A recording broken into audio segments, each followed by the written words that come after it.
పస్తులే. అప్పుడు ఒక ఎలక్షన్ వచ్చింది. రాజకీయ నాయకులకి 5 ఏళ్ళు ఉంటుంది పవర్. పడవలో వేసుకొని పడవని ఒడ్డుకి తీసుకెళ్లేటప్పుడు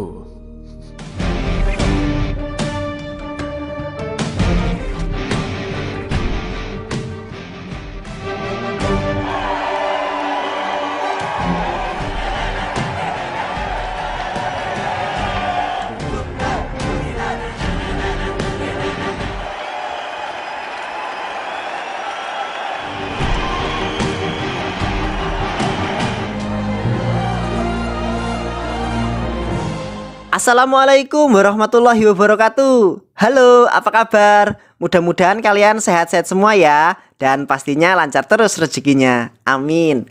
Balik lagi nih bareng SLMT TV. Pada kesempatan kali ini SLMT TV mau bawain alur cerita film untuk menemani santai teman-teman sekalian. Nah, untuk alur cerita film kali ini berjudul Sarkar.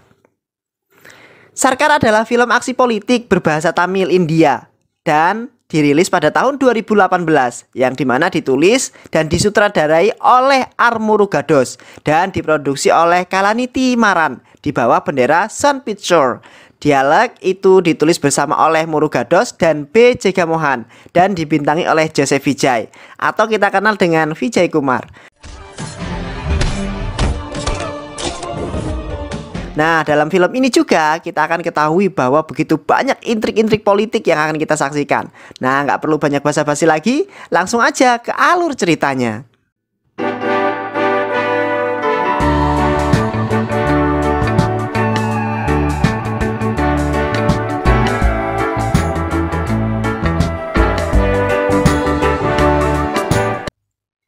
Sebelum masuk ke alur ceritanya, buat teman-teman semua ada baiknya untuk bisa subscribe, like, dan juga like ya. Cerita dimulai di sebuah gedung perusahaan di mana di situ ada sebuah perkumpulan seorang pemilik perusahaan dan mereka sangat terlihat gelisah karena ada kedatangan seorang laki-laki yang kemudian dijuluki sebagai monster sebuah perusahaan. Dan mereka sangat histeris dengan hal tersebut karena kedatangan seorang laki-laki ini dan mereka berpikir bahwa laki-laki ini akan merebut sebuah perusahaan dari mereka atau salah satu perusahaan dari mereka. He's a monster. Laki-laki itu bernama Sundaram, di mana Sundaram ini adalah seorang CEO perusahaan yang berasal dari India, tepatnya sih di Tamil Nadu. Namun si Sundaram ini tinggalnya atau kehidupannya ada di Amerika, dan para pemilik perusahaan yang ada di India ini ketakutan karena Sundaram ini sangat kejam dalam sebuah transaksi bisnis sebuah perusahaan yang dia miliki. మీలో మిస్టర్ సుందరరామస్వామి గురించి ఎంతమందికి తెలుసు? Dan dia dijuluki seorang monster perusahaan karena apabila yang diinginkan perusahaan tersebut dan ingin bekerja sama, maka dia harus bekerja sama dan dengan saudaranya. Dan apabila tidak mau bekerja sama, maka perusahaan itu bisa dihancurkan oleh Sundaram. Di sisi lain, Sundaram yang baru tiba dari Amerika Serikat turun dari sebuah kapal pesawat pribadi yang dimilikinya. Dan dia datang kemudian langsung diwawancarai oleh para reporter yang berada di luar bandara. Ternyata Sundaram ini datang ke India hanya ingin menyumbangkan suaranya saja dalam sebuah pemilihan kepala presiden yang ada di India tersebut. Yang dilakukan pada hari itu karena dia adalah seorang warga negara yang baik, maka dia datang untuk cuma mencoblos dari pemilihan yang diadakan di negaranya atau tepatnya di Tamil Nadu. Mendengar keterangan dari Sundaram bahwa dia datang ke India hanya untuk mencoblos calon presiden saja, para pemilik perusahaan ini merasa lega hatinya. Setelah datang dari bandara, Sundaram ini langsung pergi menuju sebuah tempat pemilihan untuk mencoblos calon presiden. Namun ketika si Sundaram ini sampai di tempat pencoblosan, dia mendapati bahwa suaranya atau hak suaranya telah diambil oleh orang lain. Dan Sundaram menyadari bahwa hal tersebut memiliki ada kecurangan yang terdapat dalam pemilihan yang ada di Tamil Nadu. Dan ketika Sundaram berada di tempat pencoblosan, di sana terlihat seorang wanita yang memperhatikan dan langsung menyapanya. Ia adalah Nila. Lila. Bonawa. Dan kebetulan sekali bahwa ayahnya Nila pun ikut menjadi salah satu peserta pemilihan tersebut dalam partai oposisi mendukung. Sundaram yang merasa kesal akan hak suaranya yang telah dipakai oleh orang lain merasa menjadi sebuah penghinaan untuknya karena dia jauh-jauh dari Amerika ternyata haknya sudah diambil oleh orang lain. Sundaram langsung berniat untuk melaporkan kejadian hal tersebut kepada kedutaan India. Namun saat itu Sundaram ini sudah menghubungi ke sana sini, namun petinggi-petingginya tidak dapat dihubungi. Nila yang melihat hal tersebut atas perintah ayahnya, dia mendatangi Sundaram untuk menemani Sundaram agar mengetahui apa sebetulnya yang diinginkan. dan akan dilakukan oleh Sundaram ini. Shall I come with you? Di sisi lain, seorang menteri bernama Masilami dan bawah-bawahannya dan saudaranya bernama Malavarman sedang mengintimidasi dan membunuh beberapa orang di antaranya, yaitu yang bernama Muthukumar. Di mana Muthukumar adalah seorang reporter atau jurnalis yang secara diam-diam selalu mengabadikan setiap kejahatan Maksilami. Namun sayang, bukti kejahatan Maksilami belum terpublish. Muthukumar mati terbunuh oleh menteri ini di dalam koper. James Bond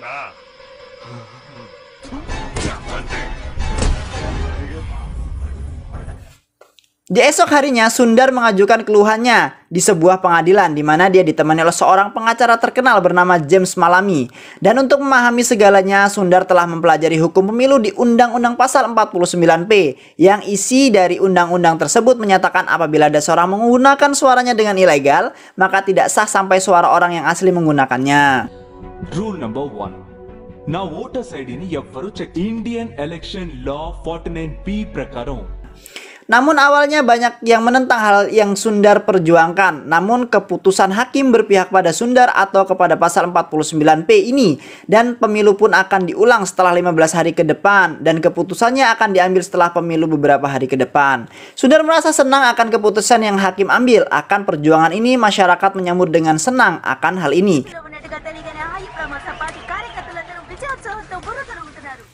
Masilami sang menteri nampak tersenyum ketika melihat breaking news yang memberitakan bahwa dirinya diberitakan akan memenangkan pemilu. Lalu tak lama Masilami mendapatkan telepon dari anaknya yang tinggal di Kanada yang bernama Komalavali dan dengan nama panggilan Papa.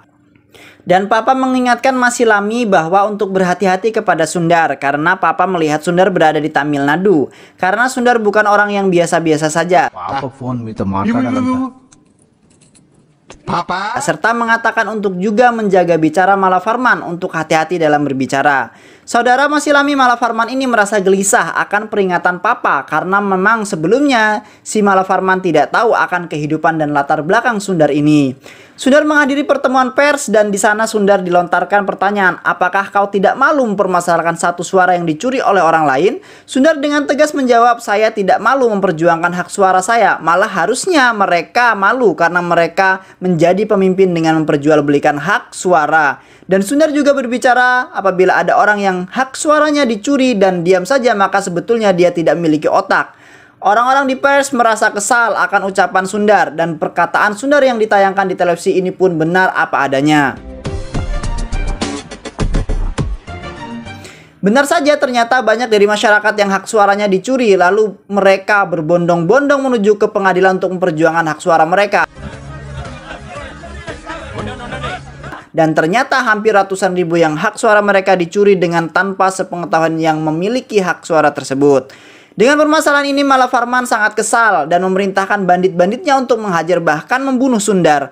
Namun nampaknya Sundar sebagai lakon utama film kita kali ini sangat lihai membuat anak buah dari Malavarman kalah total.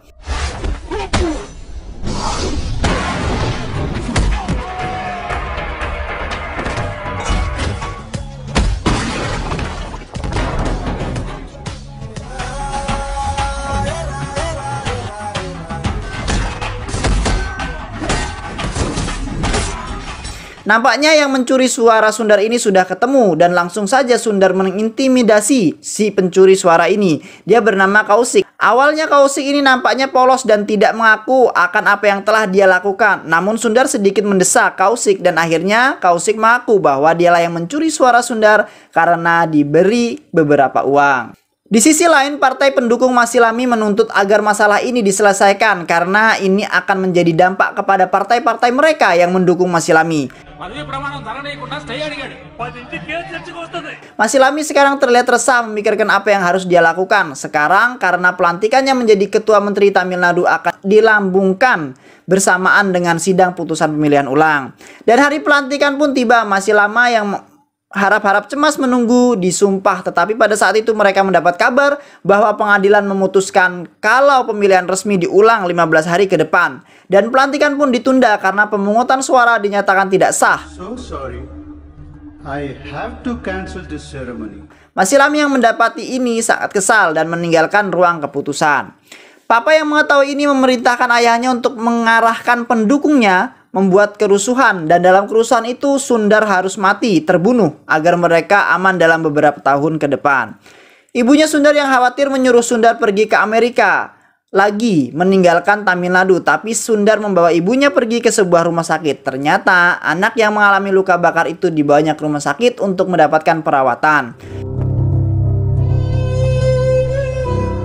Dan dia pun terlihat semakin membaik. Itulah yang menjadi alasan mengapa memilih tinggal di sana lebih lama, agar rakyat mendapatkan pemimpin yang mengerti kesulitan mereka dan tidak akan membuat pemimpin yang sebelumnya menjadi pemimpin kembali.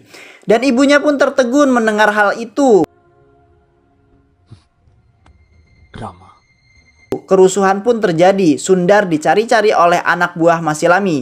Tapi dengan keberaniannya Sundar malah mendatangi markas partai Masilami.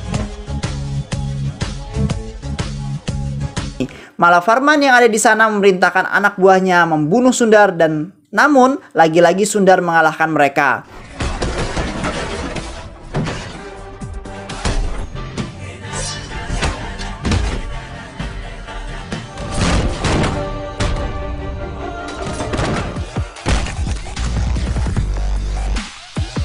Sundar mendapatkan panggilan dari yang mengancam akan menunjukkan arti kata politik yang sesungguhnya kepada Sundar, dan akhirnya Sundar memutuskan untuk mencalonkan diri menjadi pemimpin di Tamil Nadu.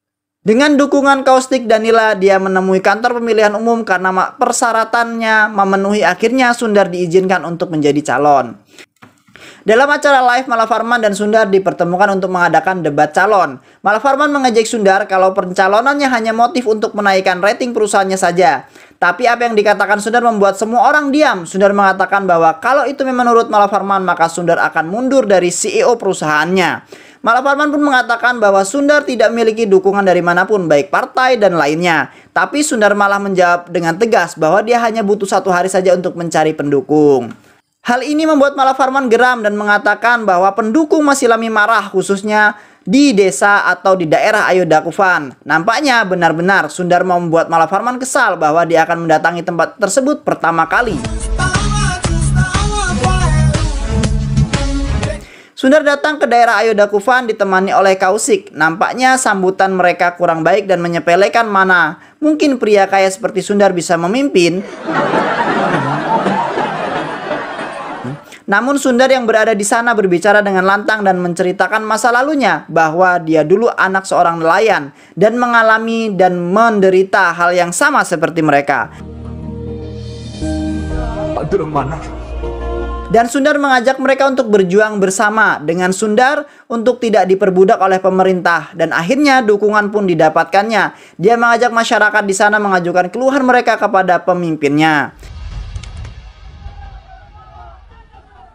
Sundar dan pendukungnya mendatangi tempat Masilami yang sedang mengadakan acara dengan partai oposisi setelah Sundar menekan Masilami dengan sikap bungkamnya terkait isu yang dikeluhkan masyarakat. Masilami memerintahkan polisi secara brutal memukuli Sundar dan pendukungnya, wanita, kakek, nenek, pemuda-pemudi, bahkan anak-anak di sana semuanya kena kebrutalan polisi.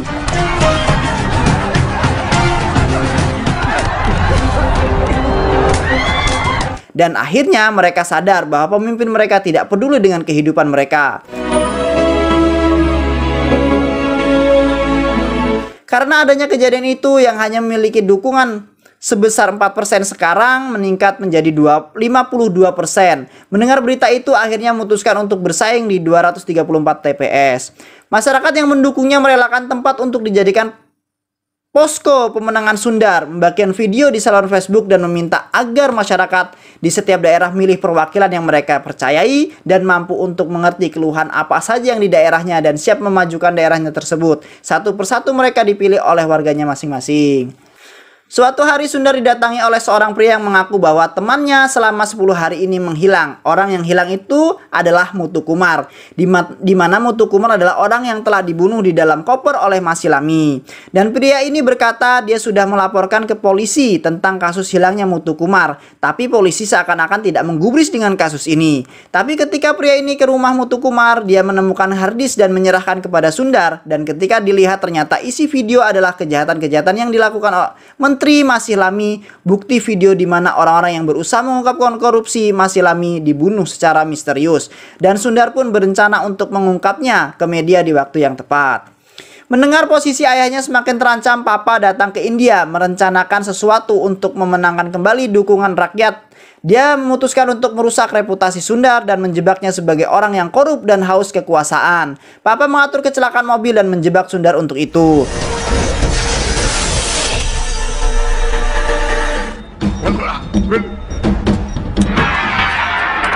Yang akan menyebabkan Sundar kehilangan dukungan publik yang cukup besar dan disiarkan di televisi. Kubu Sundar yang merasa resah akan fitnah yang terjadi kepada Sundar yang akan menjatuhkan reputasi Sundar. Nampaknya hal ini tidak membuat Papa merasa puas akan kekuasaan dan dia membunuh ayahnya sendiri dengan memberikan obat berdosis tinggi yang membuat ayahnya overdosis dan mati. Namun hal ini dimanfaatkan oleh Papa untuk menjatuhkan Sundar dan masyarakat menjadi mendukung Papa dan tertuju ke Sundar bahwa penyebab kematian Masilami karena Sundar. Dan Papa pun naik dan mencalonkan diri. Nampaknya dukungan Papa ini naik menjadi 98%. Dengan angkuhnya Papa datang ke posko pemenangan Sundar dan mengancam kalau Papa menang dalam pemilihan nanti dia akan mengeksekusi semua orang yang mendukung termasuk pemuda-pemuda yang berada di belakang Sundar. Tapi Sundar menanggapinya dengan tenang dan hari pemilihan pun tiba. 15% orang sudah memberikan hak suaranya. Di berita televisi bersiar kabar bahwa Muthukumar tadi pagi menuliskan di Twitternya kalau Sundar dalang dibalik ini semua. Dalam cuitan Twitternya itu mengungkapkan kalau Sundar orang yang korup dan banyak kejahatan-kejahatan lainnya yang akan diungkap. Dia juga menuliskan kalau calon menteri Komalafali atau Papa ini orang yang sangat bijaksana, tak mau mengungkapkan sebelum pemilu berakhir. Cuitan Twitter itu terdengar kepada Papa dan Malafarman yang padahal tahu kalau sudah tewas belasan hari yang lalu. Tapi Papa terlihat tenang dan masyarakat pun semakin memuji-muji Papa.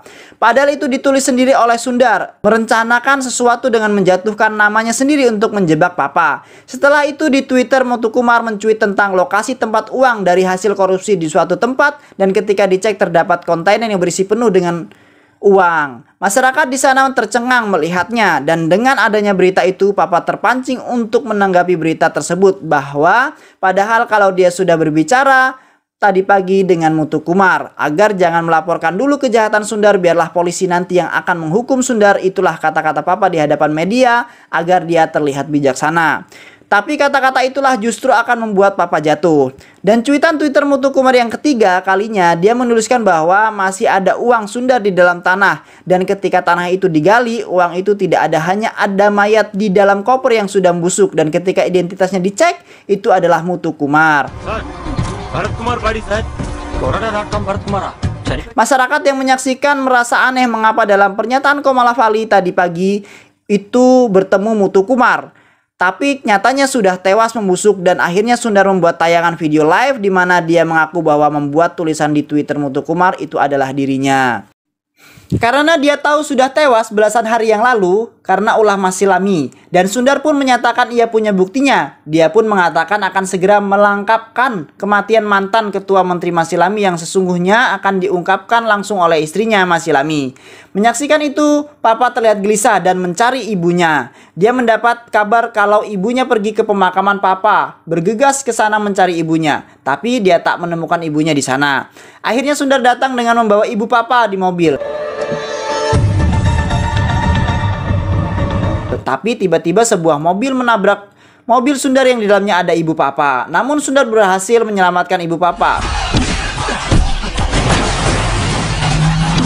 Sundar yang berada di situ dikepung oleh anak buah Papa. Melihat hal tersebut, Papa kemudian meninggalkan tempat tersebut. Namun dengan cekatan Sundar mengalahkan semua anak buah Papa.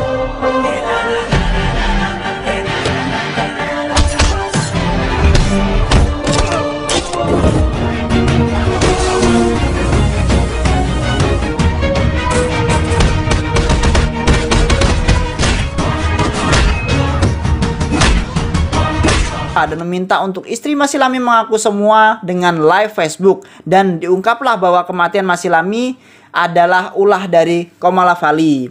yang memberikan obat dosis tinggi yang menjadikan Masilami overdosis. Dia sengaja tidak menghentikan itu karena dia tahu kalau suami orang jahat yang pantas mati. Dia meminta agar masyarakat tidak memberikan suaranya kepada Komalafali karena kalau dia memang bisa benar-benar menjual seluruh negeri ini. Dan kemudian di akhir video Sundar mengatakan agar mereka yang belum berikan hak suaranya agar cepat-cepat memilih karena tidak ada waktu lagi.